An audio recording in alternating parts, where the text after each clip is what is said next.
주장터로 포목 장사를 나간 남편이 반년 만에 돌아왔습니다. 그런데 그의 등 뒤에는 젊은 여인 하나가 서 있었고 극품에는 갓난아이가 앉아 있었습니다. 영평댁은 그 순간 모든 것을 알아차렸습니다. 그리고 7년 동안 믿고 기다린 마음이 한순간에 무너져 내렸습니다.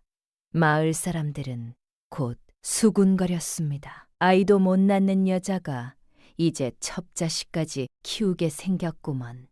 영평댁은 아무 대꾸도 하지 않았습니다. 다만 그 아이의 작은 손을 한번 내려다보았을 뿐입니다. 그때는 아무도 몰랐습니다. 날 그 작은 손이 영평댁의 인생을 완전히 뒤바꾸게 될 줄은. 그날이 오기 전까지 영평댁은 충청도 어느 고을에서 조용히 살던 평범한 안악이었다. 서방 최준석은 몰락한 양반가의 후손이었다. 집안에 남은 것은 낡은 족보와 빈 괴짝뿐이라 체면만 붙들고는 굶어 죽기 십상이었다. 그래서 준석은 장인어른에게 물려받은 포목꾸러미 몇 피를 들고 장터를 오가기 시작했다. 양반의 체면으로는 부끄러운 일이었지만 먹고 사는 일이면저였다. 공주장터까지 내려가 무명과 명주를 팔고 돌아올 때는 그 돈으로 다시 원단을 떼어오는 장사였다. 고된 길이었지만 준석은 매다하지 않았다. 닷새 길을 걷고 돌아와서도 살인문 앞에서 영평댁의 얼굴을 보면 피곤하다는 말을 꺼내는 법이 없었다. 영평댁은 그런 서방이 좋았다. 혼이 난 지 3년이 지나고 어느덧 5년이 지나 7년째가 되도록 슬아에 아이가 없었다. 이웃집에서 돌잔치 소식이 들려올 때마다 영평댁은 아무렇지 않은 척 축하를 건넸다. 하지만 밤이 되면 몰래 긍잔 앞에 앉아 빌었다. 하늘이 씨여, 서방은 착한 사람입니다. 이 집에 아이 하나만 점지해 주소서. 하늘은 오랫동안 답이 없었다. 그래도 부부는 사이가 좋았다. 서방이 돌아오는 날이면 영평댁은 미리 악거시에 불을 지폈다. 서방이 좋아하는 된장국을 끓이고 아직 해가 기울기도 전에 살인문 앞을 서성였다. 저기 장터 쪽에서 짐꾸러미를 이고 오는 실루엣이 보이면 그때서야 가슴이 쿵 내려앉았다. 아이고야, 서방님 오신다. 그런데 언제부터였을까? 그 실루엣이 보름이 지나도 한 달이 지나도 나타나지 않았다. 처음엔 잔이 잘 서는가 보다 했다. 장날이 겹치면 하루길을 더 돌기도 하고 좋은 원단이 들어오면 며칠을 더 기다리기도 하는 법이니. 그런데 2달이 지나도록 기척이 없었다. 3달이 지나자 영평댁은 잠을 이루지 못했다. 밤이면 등잔 기름이 닳도록 바느질을 했다. 바늘 끝이 손가락을 찌를 때마다 이마를 찌푸리면서도 손을 멈추지 않았다. 손을 바쁘게 놀리고 있어야 쓸데없는 생각이 끼어들지 못했다. 그래도 빈틈은 있었다. 등잔 불빛이 흔들리면 괜히 시선이 살인문 쪽으로 향했다. 혹시 저 문이 삐걱 하고 열리지 않을까. 아침이면 마당을 쓸다 말고 살인문 쪽을 한 번씩 더 바라봤다. 에헬, 비를 손에 쥔 채로 혼잣말처럼 내뱉었다. 목이 빠지겠네. 동네 안악 하나가 지나다가 그 모습을 보고 말을 걸었다. 서방 소식 아직이여. 영평댁은 고개를 저었다. 내가 아무리 헤아려도 5알이 넘었구만요. 안악이 고개를 켜욱거렸다. 공주까지 가는 거야 워낙 먼 길이지만 5델은 좀 이상하네. 혹시 중간에 무슨 일이 있던 건 아닌지. 맞아요. 영평댁은 그 말에 가슴이 꽉 막히는 것 같았다. 그래서 더 무서웠다. 그로부터 한 달 뒤 살인문이 덜컥 열렸다. 영평댁은 버선발로 마당을 가로질러 나왔다. 아이고, 서방님, 이제야 오셨어. 눈의 반가움이 먼저 담겼다. 짐을 내려놓기도 전에 고생부터 헤아리는 얼굴이었다. 오늘아 고생이 많으셨구만요.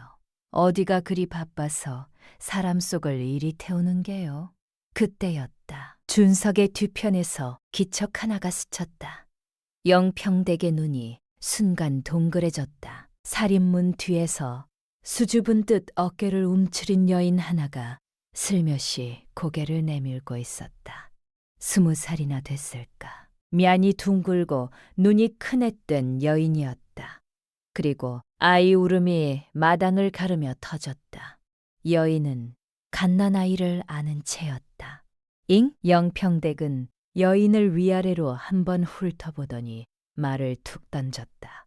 그 짝은 누군데 남의 집을 이리 기웃거리는 게요. 여인은 잠시 머뭇거리다 입꼬리를 살짝 올리며 웃었다.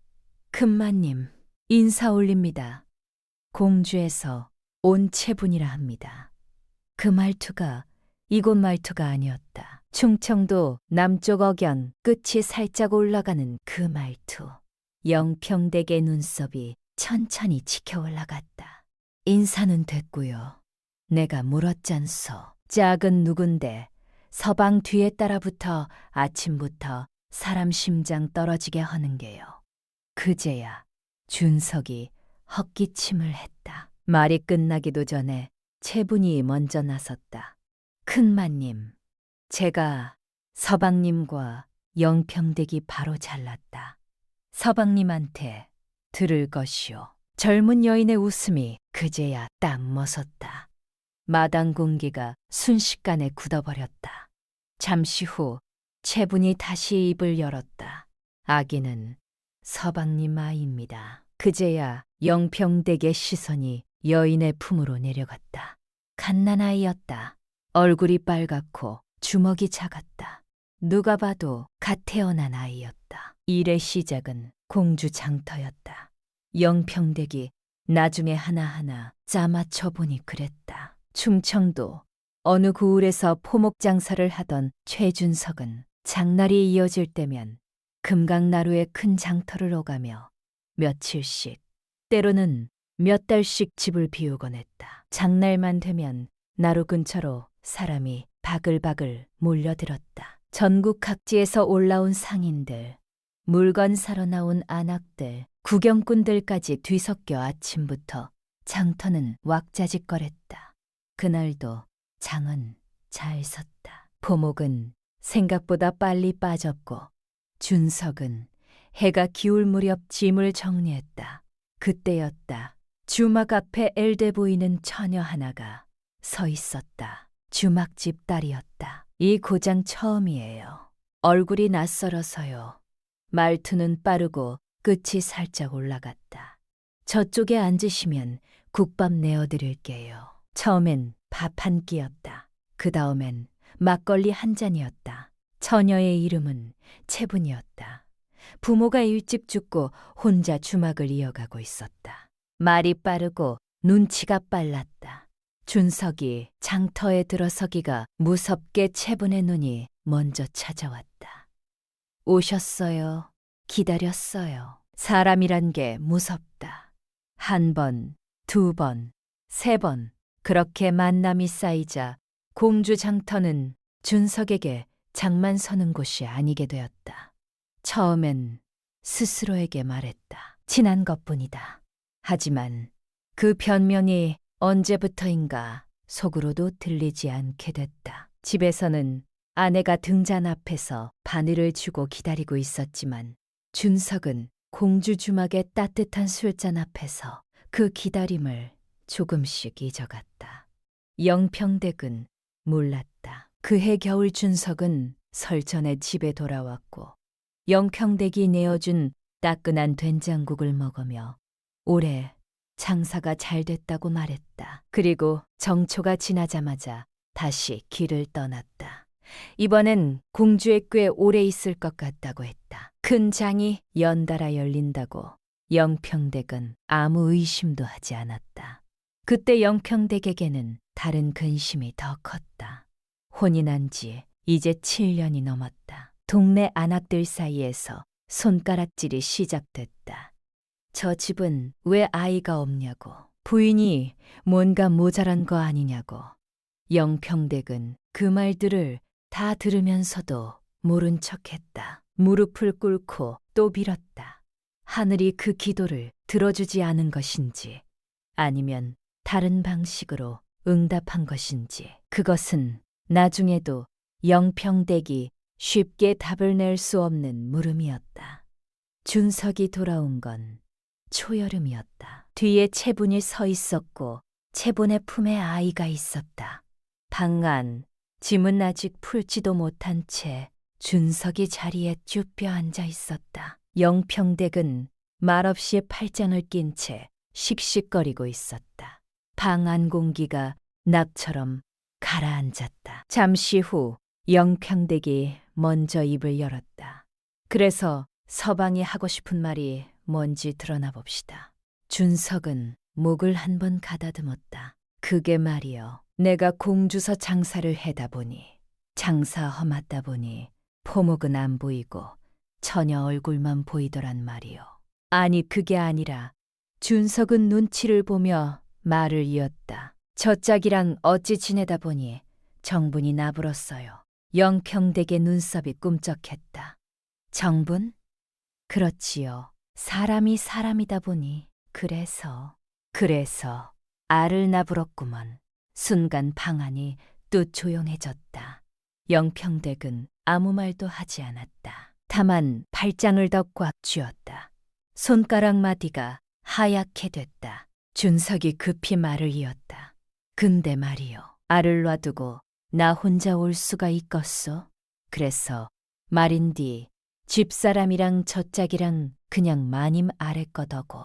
그 말을 끝까지 못하게 영평댁이 끊었다. 서방, 지금 나보고 뭘 허자는 소린지 서방은 알고나 씨부리는 것이요. 준석은 급히 손을 내저었다. 아니, 이게 다 잘 살아보자고. 뭐여, 잘 살아보자고. 영평댁의 목소리가 조용히 올라갔다. 그래서 저 어린 것이랑 한 지붕 밑에서 같이 살자는 것이요.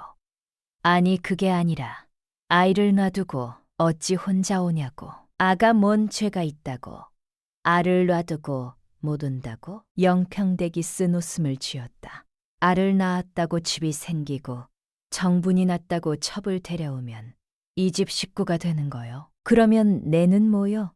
영평댁은 고개를 저었다. 서방, 세상 일이 그리 쉬웠으면 나는 진작에 애를 안고 살았건다. 방 안에 침묵이 내려앉았다. 그날 밤 준석은 자기 말이 어디서부터 잘못되는지도 모른 채 등잔만 바라보고 있었다. 그리고 영평댁은 그 옆에서 끝내 잠들지 못했다. 발을 뻗으면 닿을 거리에 서방이 있었지만 그 거리가 그날따라 천리처럼 멀게 느껴졌다. 다음 날 아침이었다. 해는 이미 중천인데 작은 방은 감감무소식이었다. 영평댁이 부엌에서 씩씩거렸다. 아니 뭐요, 첫날부터 들어와서는 일어나 밥할 생각도 안 하고 자빠져 자는 게요. 하다 첫밥까지 내가 차려야 쓰겄냐. 준석이 눈치를 보며 말했다. 내가 깨우러 댕겨 올게요. 방문을 열자 채분이 이불을 뒤집어 쓰고 쿨쿨 자고 있었다. 준석이 낮은 목소리로 불렀다. 채분아, 일어나서 얼른 밥부터 해. 안 그래도 눈치 보이는디. 그 말에 이불이 벌떡 들렸다. 아니, 내가 왜 밥을 합니까? 애까지 낳고 몸이 이래 힘든데요. 그 말을 밖에서 다 들은 영평댁이 문을 퀭하고 열었다. 뭐요? 영평댁이 방 안으로 들이닥쳤다. 굴러온 돌이 박힌 돌 빼낸다더니 애 낳았다고 지금 유세여 뭐여. 채분이 벌떡 일어나 앉았다. 유세라니요. 지한테 유세 떨게 뭐 있습니까? 그러자 영평댁의 눈이 조용히 가늘어졌다. 맞아, 없지, 아직은. 영평댁이 딱 잘라 말했다. 나는 이래선 못 살거무니까 옆마을에 초가 하나 얻어서 젖작을 따로 내보내든가. 서방 결장켜. 한 지붕 밑에 두 여자 두겠단 소린 여기서 관두시고. 준석은 말문이 막혔다. 아이고, 그건 또 어쨌고. 애 생각해서 당신이 좀 참어. 그때 갓난아이 복동이 울자 방 안이 순간 조용해졌다. 복동의 울음 덕에 그날 싸움은 그렇게 끝이 났다. 그런데 말입니다. 며칠 뒤 아침 결국 따로 집을 구하지 못한 채 채부는 여전히 그 방에 있었다. 구할 돈도 없고 채분이 갈 데도 없다는 것을 영평댁도 모르지 않았다. 그래서 아무 말 없이 상황이 그대로 굳어버렸다. 준석은 포목꾸러미를 챙기고 있었다. 이번엔 좀 먼 장터요.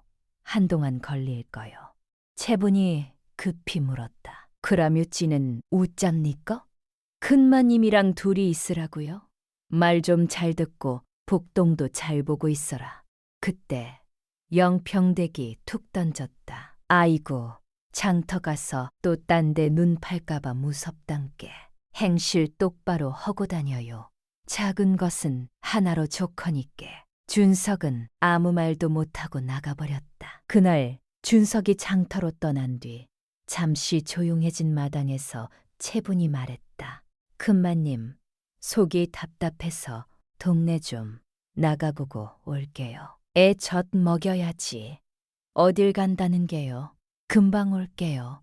그러고도 점심때가 지나도록 채부는 돌아오지 않았다. 영평댁은 아이를 업고 빨래를 했고 밥도 지었다. 배가 고파오는 복동을 달래며 나오지도 않는 젖을 입에 물려봤지만 소용이 없었다.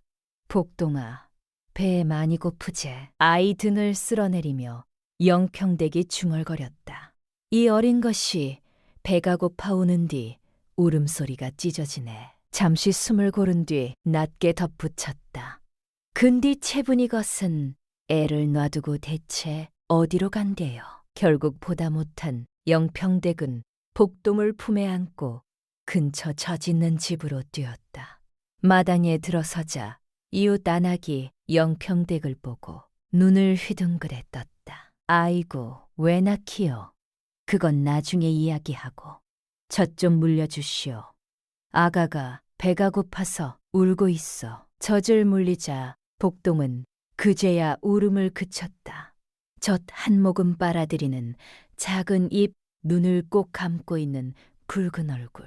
영평댁은 그 모습을 내려다보다가 눈을 돌렸다. 눈 안쪽이 뜨거워지는 것 같았다. 한참 뒤 영평댁의 이야기를 들은 동네 안악이 길게 한숨을 내쉬었다.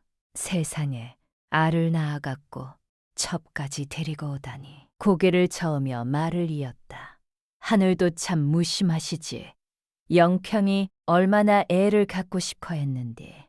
영평댁은 고개를 숙인 채 아무 말도 하지 못했다. 복동은 그 품에서 조용히 잠들어 있었다.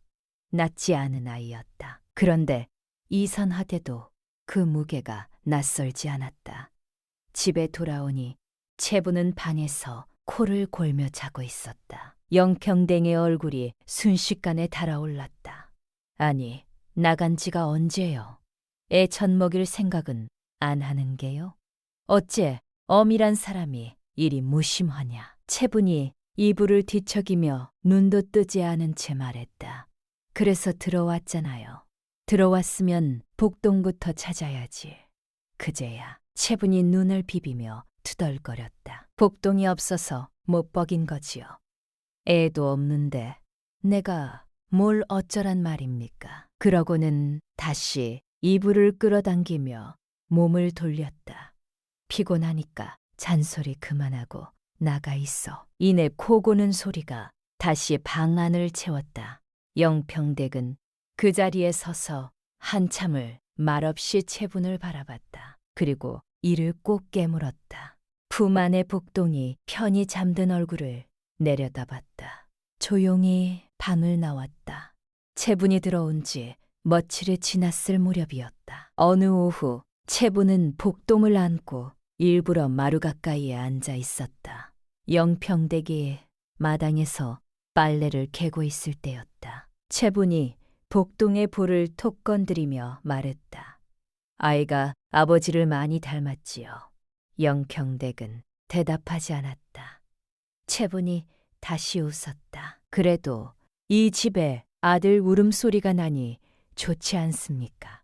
대가 이어지겠구먼요. 영평댁은 빨래를 개던 손을 멈추지 않았다. 다만 무릎 위에 놓인 손이 아주 잠깐 주먹을 쥐었다가 펴졌다.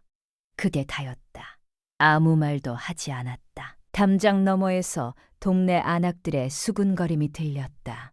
아이도 못 낳는 여자가 무슨 나하루로 첩을 탓하겠어. 말이 담장 너머에서 들려왔지만 영평댁은 대답하지 않았다. 다만 솥뚜껑을 닦던 손에 힘이 들어갔다. 이 고을에서 7년을 살았다. 7년 동안 아이 없다는 손가락질도 서방이 늦게 돌아온다는 수근거림도 다 들어왔다. 말들이 새로울 것은 없었다. 다만 이번엔 그 말들이 모두 사실이 됐다는 것이 달랐다. 뒤로도 채부는 집에 붙어 있질 않았다. 날이 밝으면 나갔고 해가 져서야 들어왔다. 복동은 늘 영평대기 품에 있었다. 업고 나가 바람도 쐬고 마당에서 기어다니는 것도 영평댁이 처음 보았다. 걸음마를 뗄 때도 영평댁이 손을 잡아주었다. 아이구야, 우리 복동 잘도 걷는다. 넘어질까봐 늘 반발짝 뒤에서 지켜봤다. 낫지는 않았지만 눈에 넣어도 아프지 않았다. 그런데 말입니다.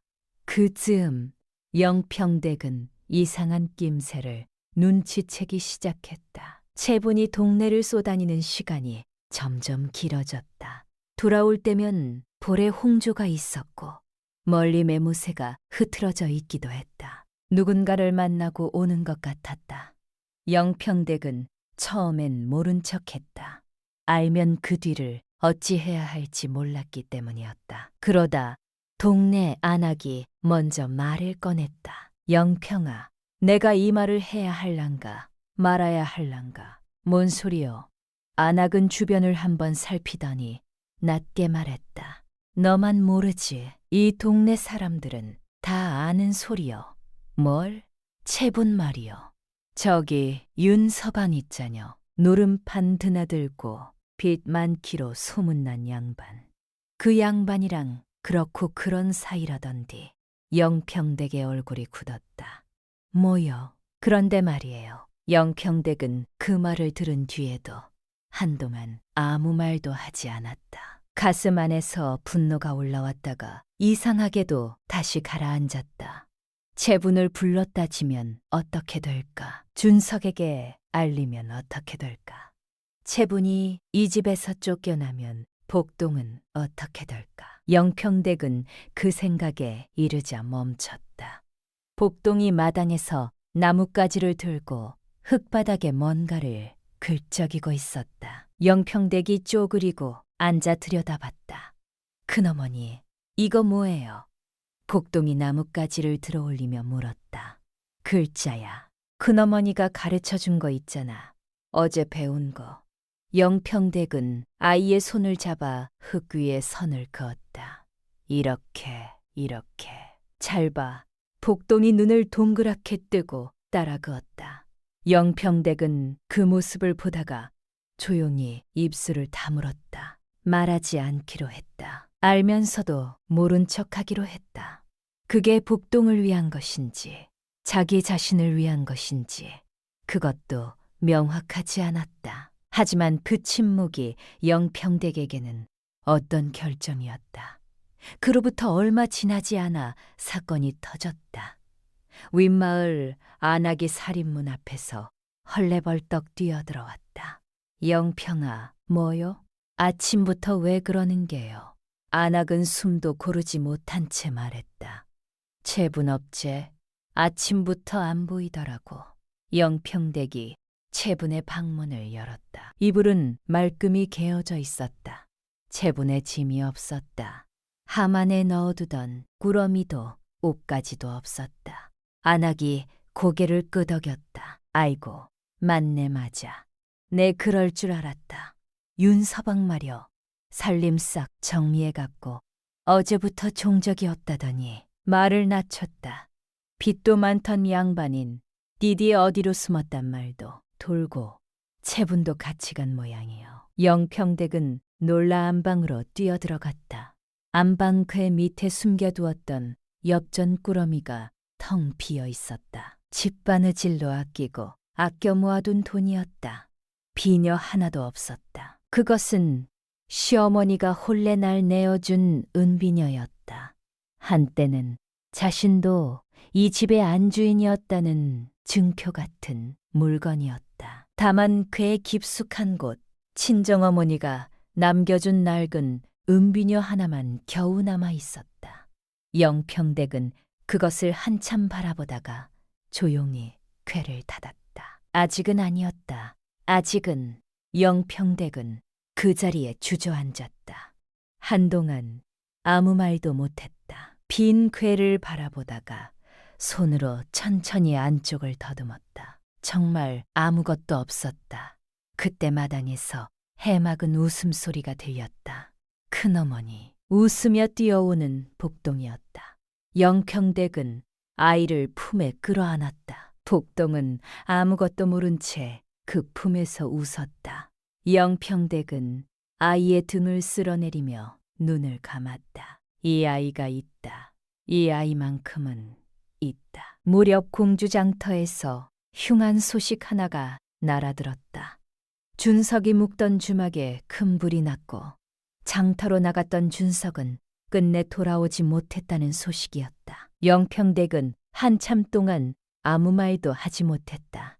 미운 사람이었으나 한때는 기다리던 서방이었다. 그가 떠난 빈자리가 원망인지 그리움인지 영평댁 자신도 알 수 없었다. 그러나 눈물보다 먼저 품 안에 복동이 울었다. 그제야 영평댁은 정신을 차렸다. 죽은 사람은 죽은 사람이고 산 아이는 먹여 살려야 했다. 그날 밤 복동은 울다 지쳐 영평댁의 무릎 위에서 잠들었다. 영평댁은 아이의 작은 손을 내려다보았다. 손은 아무것도 훔치지 않았고 아무도 배신하지 않았다. 죄를 지은 것은 어른들이었다. 그런데 벌은 이 아이가 받고 있었다. 영평댁은 아이의 손을 제 손 안에 감싸 쥐었다. 그래, 네 죄는 없다. 오늘부터 내가 네 어미다. 그 말을 입 밖으로 낼 때 영평댁 자신도 몰랐다. 그것이 다짐인지 체념인지 아니면 7년 동안 하늘에 베던 기도의 다른 이름인지. 며칠 뒤 영평댁은 복동을 업고 관하로 갔다. 아이의 이름을 호적에 올리기 위해서였다. 사령 하나가 물었다. 첩의 자식이요. 영평댁은 잠시 멈췄다가 또렷이 대답했다. 내 자식이요. 그 말 한마디에 주변 사람들이 힐끔거렸지만 영평댁은 고개를 숙이지 않았다. 날 복동은 비로소 이 집안의 아이로 이름을 얻었다. 그 뒤로 영평댁은 손에 물 마를 날이 없었다. 다음 날부터 바느질 품을 들었다. 동네에서 빗바느질 잘한다는 소문이 나면서 일이 들어오기 시작했다. 양반집 도령옷부터 상가집 상복까지 손에 들어오는 일은 가리지 않았다. 밤이 깊도록 등잔 아래 앉아 바느질을 했고 눈이 침침해지면 잠깐 눈을 붙였다가 다시 바늘을 들었다. 뿐만이 아니었다. 윗마을 양반댁에서 아기를 돌볼 사람이 없다는 소식을 들었을 때 영평댁은 그 집 문을 두드렸다. 품십이 조금이라도 된다면 마다할 형편이 아니었다. 남의 집 아이를 업고 달래는 동안에도 복동은 늘 곁에 앉혀두었다. 한 팔에는 남의 아이를 안고 다른 한 팔로는 복동의 등을 토닥였다. 그렇게 남의 집 아이 봐주는 일까지 했다. 두 아이가 나란히 영평댁 무릎에 기대 잠들면 이웃 안악은 안타까운 얼굴로 바라봤다. 세상에 이런 여자도 있구먼. 그렇게 아끼고 모은 돈으로 복동을 동네 서당에 보냈다. 아이는 영특했고 글눈이 빨랐다. 처음 천자문을 떼물 때 영평댁 앞에서 또렷돈 얏 읽어냈다. 영평댁은 그 소리를 들으며 눈물이 날 것 같았는데 참았다. 대신 빙근 웃으며 말했다. 잘렸구나. 그래, 잘렸어. 그런데 말입니다. 서당 길에는 가시가 있었다. 서당 앞에서 어떤 아이가 말했다. 너는 첩의 자식이라며 내 어미는 도망갔다며. 복동은 주먹을 쥐었지만 아무 말도 하지 못했다. 소매가 찢어진 채로 집에 돌아왔다. 그날 밤 영평댁은 아이의 찢어진 소매를 꿰매며 한동안 아무 말도 하지 않았다. 바늘을 끝까지 다 뺀 뒤에야 조용히 말했다. 남들이 뭐라 해도 고개 숙이지 마라. 네가 누구 자식이냐가 아니라 네가 어떤 사람이 되느냐가 중요한 게요. 복동은 그 말을 들으며 입술을 꼭 다물었다. 눈 안에 뭔가 뜨거운 것이 고이는 것을 영평댁은 보았다. 그것만이 아니었다. 서당에 다닌 지 이태가 지났을 무렵 어떤 유생 하나가 훈장 앞에서 공공연히 말했다. 저 아이 서얼이라지요. 서당에서 아무리 글을 익혀봤자 과거 문에는 들어서지도 못할 텐데 헛공부만 시키는 셈 아닙니까? 독동은 그 말을 다 들었다. 집에 돌아와 마루 끝에 앉아 있었다. 책을 펼쳐놓고 한 줄도 읽지 못했다. 영평댁은 아무 말 없이 등잔에 기름을 부었다. 심지를 돋우자 불빛이 환해졌다. 그리고 조용히 말했다. 남들이 네 앞길을 막으면 너는 더 밝은 불을 켜고 읽어라. 어둡다고 주저앉으면 그놈들 말이 맞아지는 게요. 복동은 그 말을 듣고 책을 다시 펼쳤다. 세월은 그렇게 흘렀다. 복동이 10살이 되고 15이 됐다. 서당에서 가르칠 것이 없다던 훈장의 말이 과장이 아니었다. 복동은 책을 손에서 놓지 않았다. 영평댕이 찐바느질로 번 돈을 아껴 구해준 서책들을 밤이 깊도록 읽었다. 그런데 말입니다. 복동이 과거 준비를 시작했을 때 예상치 못한 벽이 나타났다. 을유생들이 과거볼 명단을 정리하는 날이었다. 복동은 이름을 올리러 갔다가 발길을 돌려 집으로 돌아왔다. 얼굴이 돌처럼 굳어 있었다. 영평댁이 보고 물었다. 왜 그리 돌아왔냐? 복동은 한동안 대답하지 않았다. 마루 끝에 앉아 마당을 바라봤다. 서얼은 문과 응시를 제안한다고 합니다. 명단에 이름이 올라갈 때 그 유생이 막아섰습니다. 서얼이면 잡과나 노려라. 문과는 네 자리가 아니다. 그렇게 말했습니다. 영평댁은 그 말을 듣고 숨을 삼켰다. 서얼, 아버지가 정처에게서 낳지 않은 자식, 복동이 그 신분이었다. 호적에 영평댁의 자식으로 올라가 있지만 태생이 서얼이라는 것은 다 아는 사실이었다. 유생들 사이에서 이미 소문이 돌았던 모양이었다. 영평댁은 그날 밤 잠을 이루지 못했다. 관아에서 수결을 찍던 날을 떠올렸다. 그날 그 수결이 복동에게 족하다고 생각했다. 그런데 아니었다. 세상은 그 수결 하나로 이 아이를 평등하게 보아주지 않았다. 이튿날 영평댁은 옷을 차려입고 고을에서 이름난 관아서리를 찾아갔다. 서리의 이름은 박서방이었다. 젊었을 때 영평댁의 집안과 면식이 있던 사람이었다. 박서방은 영평댁의 이야기를 다 듣고 나서 난처한 얼굴을 했다.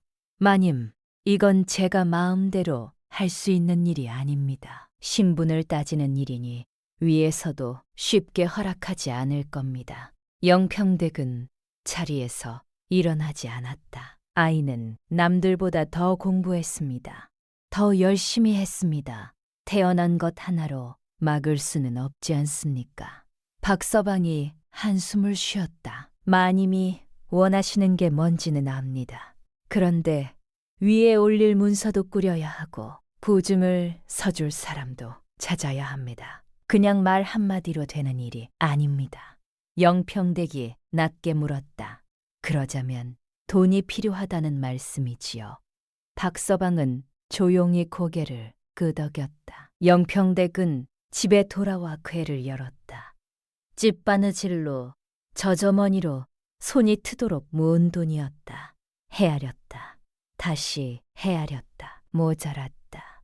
그 은비녀는 친정어머니가 영평댁에게 남겨준 마지막 물건이었다. 시어머니가 혼례날 내어준 비녀는 이미 체분이 가져가 버렸고 이제 손에 남은 것은 이것 하나뿐이었다. 그것마저 팔고 나면 영평댁에게 남는 것은 복동뿐이었다. 영평댁은 비녀를 손바닥 위에 올려놓고 한참을 바라보다가 조용히 보자기에 썬다. 이제 내 체면보다 아이 앞길이 먼저지. 시장에 들고 나가자 상인이 이리저리 살폈다. 을이 좋네요. 영평댁은 상인이 부르는 값을 받았다. 흥점하지 않았다. 시간이 없었다. 수결 하나는 먹물 한 방울이 아니었다. 영평댁이 평생 삼켜온 모욕과 앞으로 들을 비웃음까지 모두 떠안겠다는 표시였다. 가나에서 복동의 이름이 명단에 올라간 것은 그로부터 보름 뒤였다. 공부하러 갔다 돌아온 복동에게 영평댁은 아무 말도 하지 않았다. 이름이 올라갔다는 것만 전했다. 복동이 눈을 크게 뜨고 물었다. 어떻게 된 겁니까? 영평댁은 빙근 웃었다. 알 것 없다. 공부나 해라. 복동이 그것이 어머니의 마지막 패물가시였다는 것을 안 것은 한참 뒤의 일이었다. 복동은 진사시의 이름을 올렸다. 그리고 다시 몇 해가 지나 끝내 문과에 급제했다. 그날 영평댁은 부엌에서 아침을 짓고 있었다. 복동이 뛰어들어왔다. 어머니, 목소리에 숨이 찼다. 영평댁은 돌아봤다. 복동의 눈이 빨개져 있었다. 됐냐? 됐습니다. 영평댁은 고개를 끄덕였다. 뒤돌아 불을 낮췄다. 잠시 아무 말도 하지 않았다. 그러다 조용히 말했다. 됐구나. 잘 됐다. 그게 다였다. 복동은 어머니의 등을 바라보다가 다가가 뒤에서 꼭 안았다. 영평댁은 그냥 서 있었다. 그로부터 며칠 뒤 복동은 순례에게서 이야기를 들었다. 우연히 이웃 안악에게서 들은 말이었다. 어머니가 마지막 은비녀를 팔아 그 돈을 썼다는 이야기였다. 복동은 한동안 아무 말도 하지 못했다. 날밤 그는 영평댁의 방문 앞에 조용히 무릎을 꿇었다. 어머니, 영평댁이 문을 열었다. 왜 그러냐? 복동은 고개를 들지 못한 채 말했다. 제가 갚을 길이 없습니다. 어머니가 무엇을 파셨는지 알았습니다. 영평댁은 잠시 아들을 내려다봤다. 그리고 말했다. 갚을 생각 말고 잘 살아라. 그게 다요. 그렇게 세월은 흘렀다. 복동은 서당 훈장 딸 순례와 혼인해 영평댁을 모시고 살았다. 순례는 말수가 적고 손이 부지런한 여인이었다. 시어머니 앞에서는 언제나 고개를 낮췄고 남편이 없는 자리에서도 투정 하나 부리지 않았다. 영평댁은 그런 며느리가 고마웠다. 집안에 아이들 소리가 들리기 시작했다. 복동과 순례 사이에서 태어난 아이가 마당을 기어다니기 시작했다. 영평댁은 그 뒤를 따라다니며 돌을 치워줬다. 거기 뾰족한 거 있다. 이리와. 날은 평온한 오후였다. 순례가 마당에서 빨래를 걷고 있을 때 살인문 밖에서 낯선 목소리가 들렸다. 여기가 최복동 댁 맞지요? 순례가 먼저 나가 물었다. 맞는데 누구세요? 살인문 앞에 여인 하나가 서 있었다. 아이 하나를 안고 뒤에 둘을 더 세운 채였다. 옷이 헤어졌고 아이들 얼굴이 말라 있었다. 여인의 눈이 살인문 안쪽을 기웃거렸다. 혹시 어머니 계십니까? 순례가 멋뭇거리자 안방문이 열리고 영평댁이 나왔다. 무슨 일인데 이리 소라녀? 고개를 숙이고 서 있는 여인을 한참 보던 영평댁의 눈이 서서히 찌푸려졌다. 너는? 채분이었다. 형님, 채분은 그대로 무릎을 꿇었다. 올 때가 여기밖에 없었습니다. 영평댁의 얼굴이 순식간에 굳었다. 지금 여기가 어디라고 발을 디디냐. 목소리가 떨렸다. 어린 것 나 몰라라 버리고 가서는 이제 와서 무슨 영치로. 그때였다. 아이 하나가 채분의 치마폭을 붙잡고 울었다. 엄마, 배고파. 영평댕의 시선이 아이들에게로 옮겨갔다. 헤어진 옷, 마른 얼굴, 지친 눈, 막내는 안겨서 엄지손가락을 빨고 있었다. 잠이 덜 깬 얼굴이었다. 영평댁은 잠시 아무 말도 하지 않았다. 그리고 몸을 돌렸다. 들어와라. 밥상 내놓을 테니. 잠시 후 밥상이 방으로 들어갔다. 채분과 아이 셋은 말도 없이 허겁지겁 먹어댔다. 숟가락 소리만 방 안에 가득했다. 그날 밤 방 안에는 영평댁과 채분 둘만 남았다. 대체 어찌 된 게요? 영평댁이 낮게 물었다. 애 버리고 갔으면 잘 살아야지. 왜 이 꼴로 돌아온 것이요? 채분은 고개를 숙였다. 지은 죄가 많아서 벌받나 봅니다. 잠시 숨을 고르고 말했다. 윤서방 따라 한양 가서 고생이란 고생은 다 하고 애 새 낳아 살다가 말끝이 흐려졌다. 양반도 철을 들이더이다. 알을 셋이나 낳았는데 쫓겨났습니다. 그 말에 방 안공기가 뚝 가라앉았다. 영평댁은 한동안 말이 없었다. 그러다 낮고 조용한 목소리로 물었다. 그것만이요.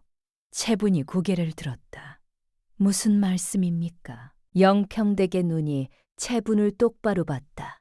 복동이가 문과에 이름 올렸다는 소식에 한양까지 갔겠지요. 소식 듣고 온 것이오. 아니면 정말 갈 데가 없어서 온 것이오. 채분은 처음엔 아니라고 말하려 했다. 그러나 영평댁의 눈을 보는 순간 그 거짓말이 목에 걸렸다. 이 여자는 예전부터 그랬다. 소리치지 않아도 사람 속을 꿰뚫어 보았다. 채분의 얼굴이 순식간에 굳었다.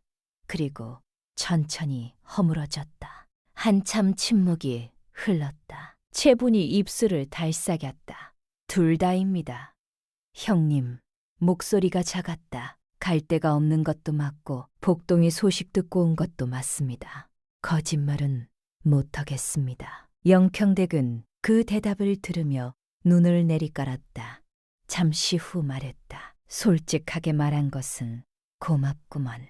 그게 다였다. 더 이상 묻지도 않았고 더 이상 꾸짖지도 않았다. 영평댁은 천천히 자리에서 일어섰다. 자거라. 내일 이야기하자. 채부는 고개를 들지 못한 채 그 자리에 앉아 있었다. 그날 저녁이었다. 살인문이 열리며 복동의 목소리가 먼저 들어왔다. 어머니, 저 왔습니다. 웃음이 묻은 얼굴로 마루를 넘어오던 복동은 영평댁 옆에 선 여인을 보고 걸음을 멈췄다. 낯선 얼굴이었다. 복동은 잠깐 고개를 숙여 인사했다. 아, 손님이 들르셨나 봅니다. 영평댁의 얼굴이 굳었다. 순례도 말없이 시선을 피했다. 때 채분이 한 걸음 다가왔다. 그리고 복동의 손을 덥석 잡았다. 복동아, 목소리가 떨렸다. 이래컨대 못 알아보겠다. 채분은 울먹이며 말했다. 내가 네 낳아준 어무이다. 복동의 눈이 휘둥그레졌다. 잠시 정적이 흘렀다. 자기를 버리고 간 어미에 대해서 복동은 어릴 적부터 어렴풋이 알고 있었다. 동네 소문으로 오간 말들이었다. 한 번도 직접 물어본 적 없었지만 아는 척하지 않았을 뿐이었다. 복동은 채분의 손을 거칠게 뿌리쳤다. 아니요, 이 손 놓으시죠. 목소리가 단단했다. 여기가 어디라고 이러십니까? 숨을 고르고 또렷이 말했다. 제 어머니는 한 분입니다. 저를 키워주신 분도, 저를 사람 만들어주신 분도 그분 한 분이라고요. 그리고 잠시 멈추었다가 말을 이었다.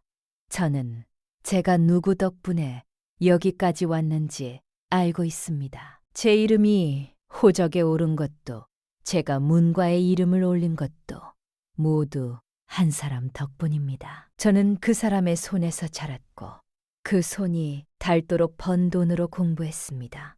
그 사람은 마지막 폐물까지 팔아 제 앞길을 열어주었습니다. 채분의 얼굴이 하얗게 질렸다. 그때 영평댁이 나섰다. 복동아, 부드럽지만 단호했다. 어린 것들도 있으니까 그만하고 일단 방으로 들자. 복동을 안으로 데리고 들어가 문을 닫았다.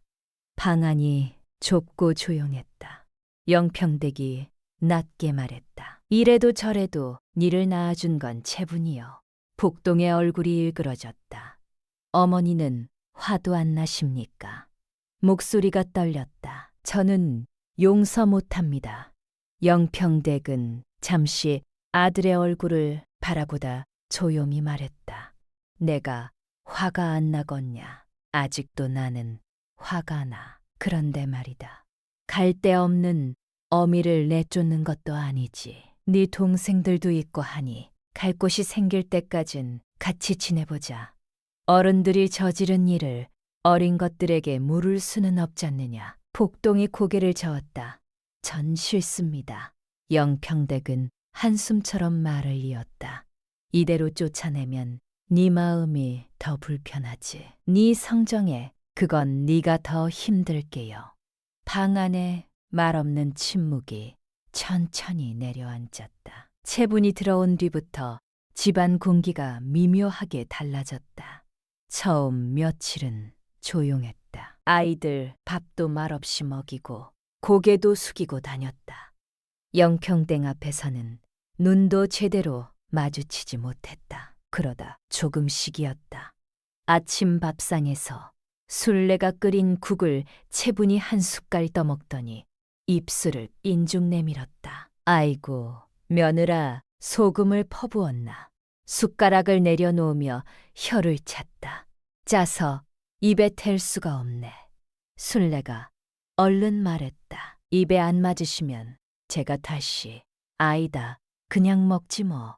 그때 영평댁이 국그릇을 내려놓으며 채분을 바라봤다.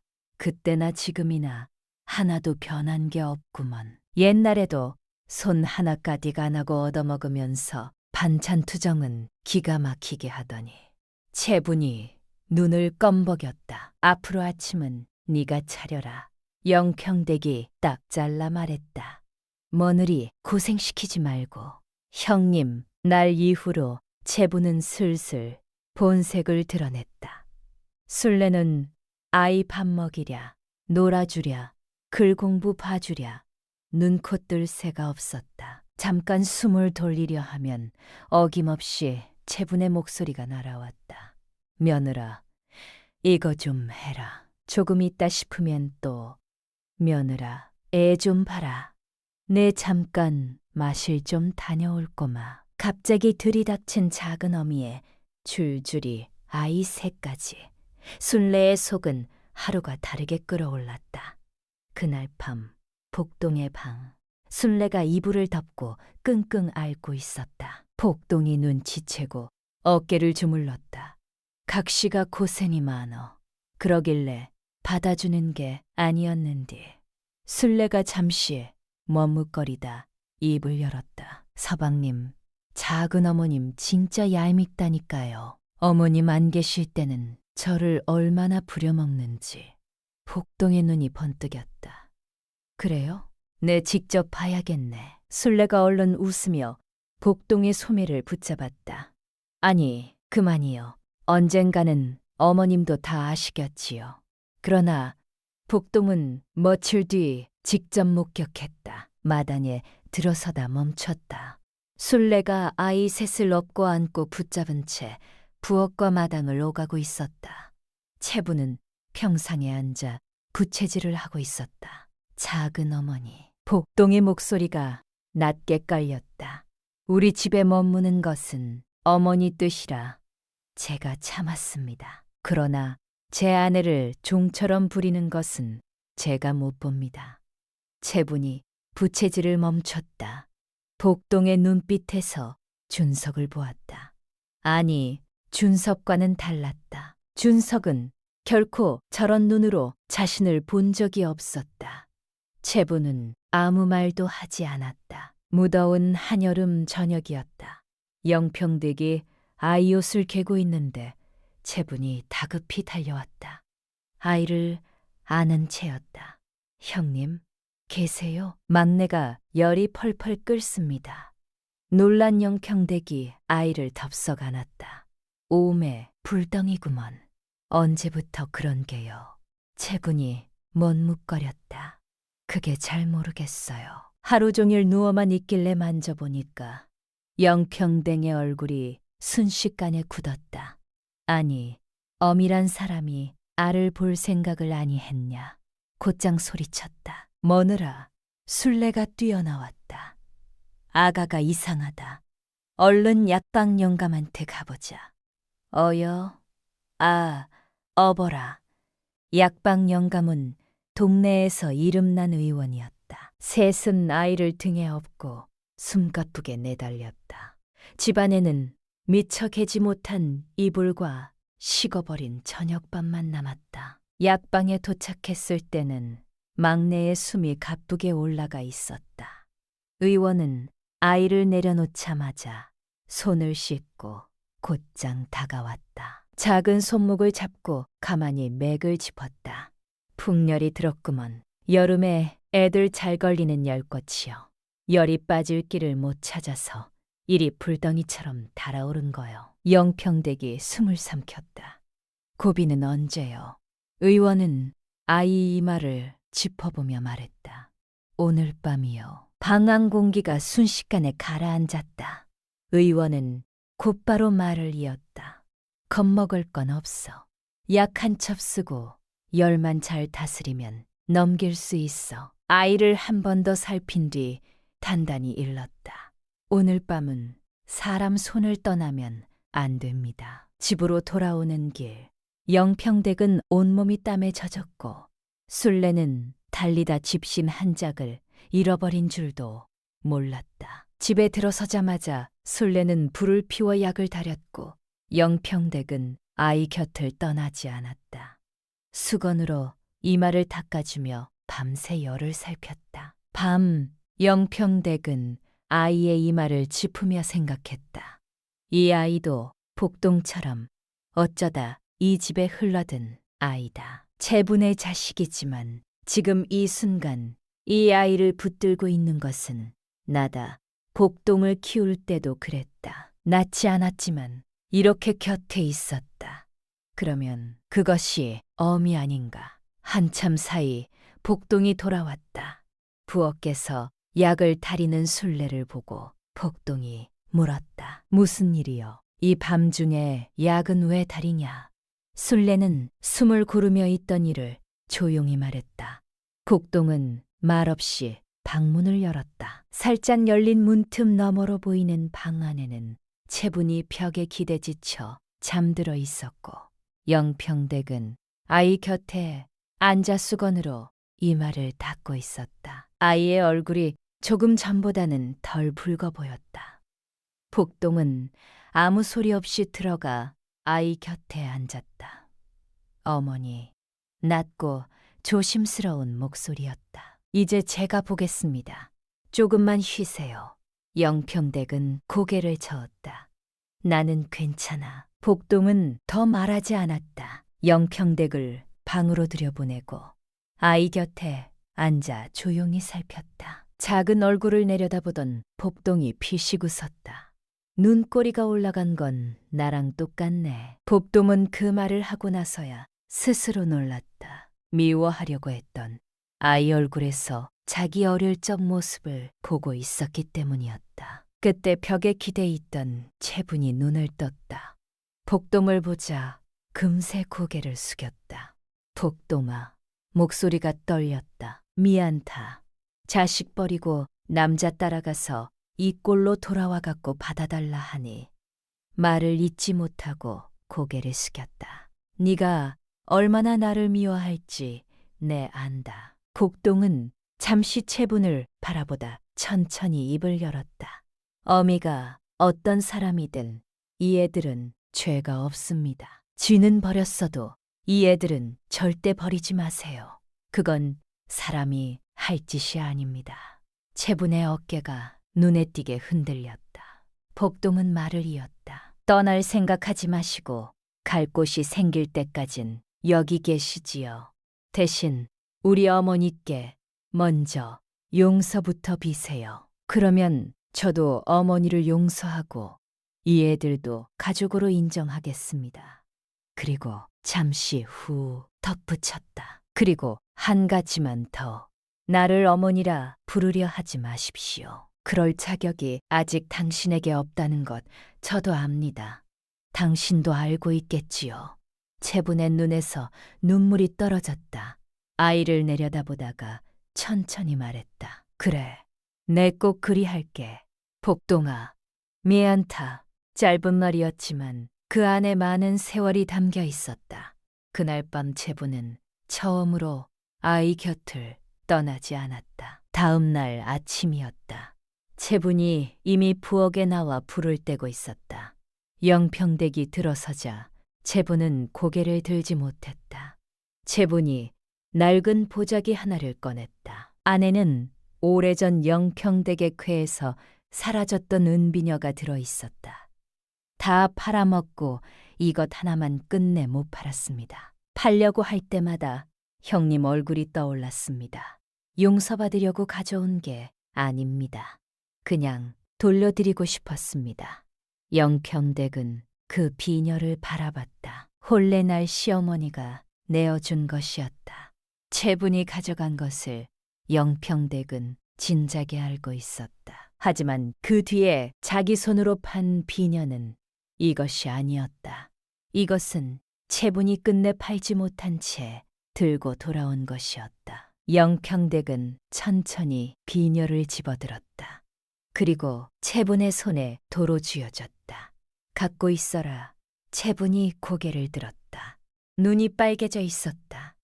형님, 영평댁은 국솥을 내려다봤다. 아무 말 하지 않았다. 채분도 아무 말 하지 않았다. 그 침묵이 처음으로 무겁지 않았다. 이후로 채분은 하루아침에 달라지진 않았다. 말투가 확 바뀌지도 성정이 단숨에 고와지지도 않았다. 하지만 영평댁 앞에만 서면 고개를 먼저 숙였다. 형님, 복동이랑 술래 앞에서도 말씀드려야겠습니다.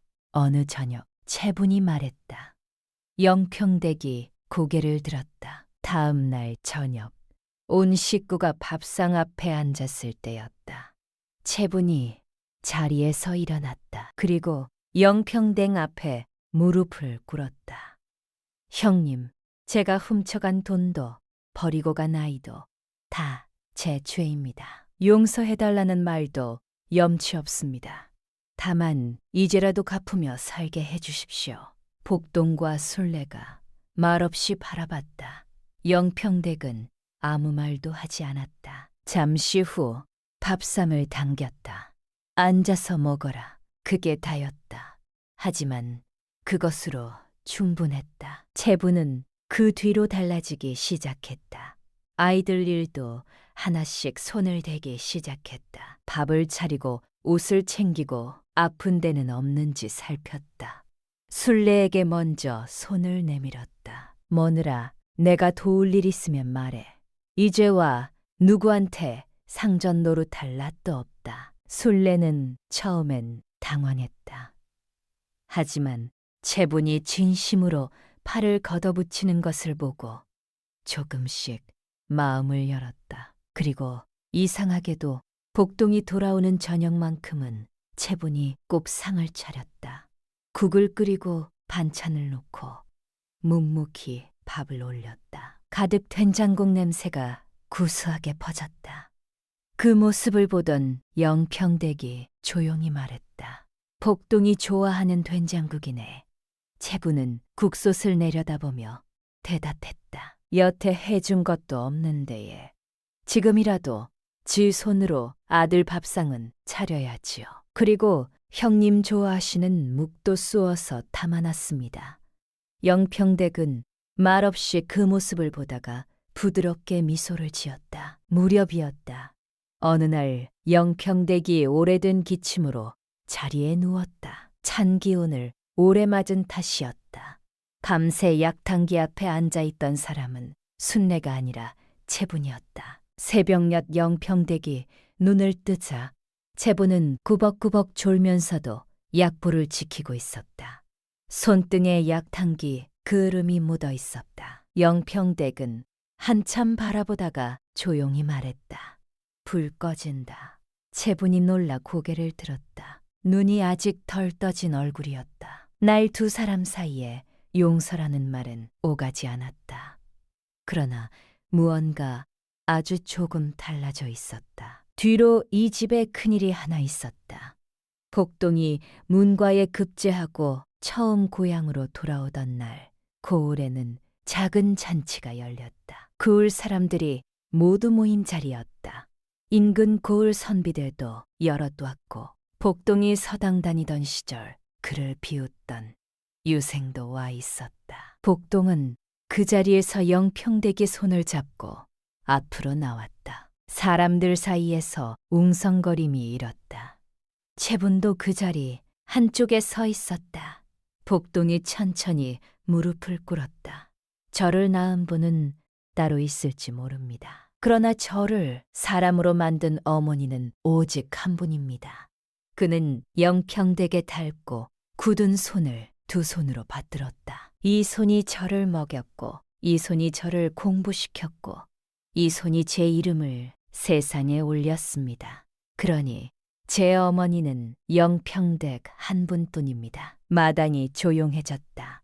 복동이 서당에 다니던 시절 서울이면 잡과나 노려라 말했던 유생이 그 자리에 있었다. 그는 고개를 들지 못했다. 채분도 그 자리에 서 있었다.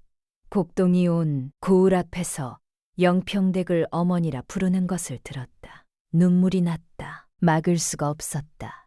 그런데 이상하게도 그 눈물이 억울하지 않았다. 그것이 마땅한 일임을 알고 있었기 때문이었다.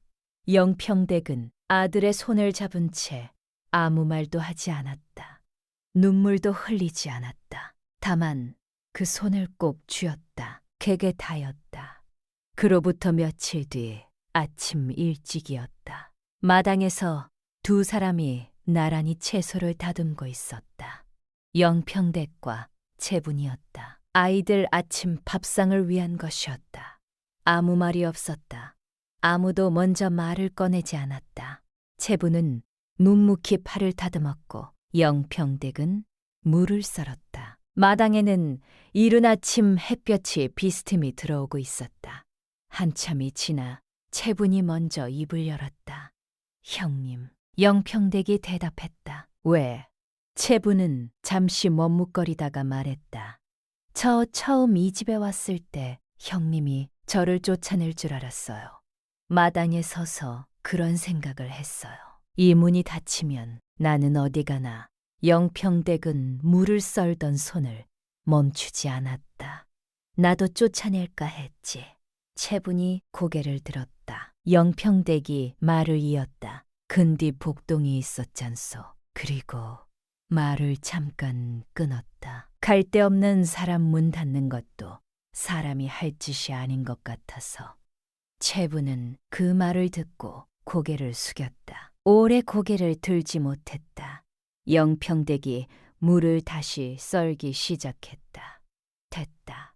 무 다 썰어야지. 뒤로 이 집은 아이들 웃음소리와 울음소리로 하루도 조용할 날이 없었다. 시끌시끌했지만 그만큼 더 단단해졌다. 순례는 얼마 지나지 않아 쌍두미를 낳았고 마당에는 늘 아이들 발자국이 겹쳤다. 채분의 아이들도 그 사이를 비집고 뛰어다녔다. 비주와도 모자라도 이 집만큼은 서로를 놓지 않았다. 어느 가을 저녁 복동이 퇴청에 돌아오니 마당에 등불이 환했다. 채분의 막내가 영평댁 무릎에 앉아 잠들어 있었다. 영평댁은 아이를 내려다보며 부채질을 하고 있었다. 채분은 그 옆에 앉아 바느질을 하고 있었다. 복동은 그 모습을 보며 마루 끝에 잠시 서 있었다. 아무도 복동이 왔다는 것을 눈치채지 못했다. 복동은 조용히 안으로 들어섰다. 사람들은 오래도록 그 집 이야기를 입에 올렸다. 나은 정만정이 아니요. 길은 정만정인 것도 아니었다. 죄 지은 사람은 고개 숙여 갚아야 했고 버려진 아이는 사랑으로 다시 세워질 수 있었다. 영평댁은 끝내 큰 소리 한 번 치지 않았으나 그 집안의 가장 높은 어른은 누구인지 모두가 알게 되었다. 그것이 이 이야기가 오래도록 전해진 까닭입니다.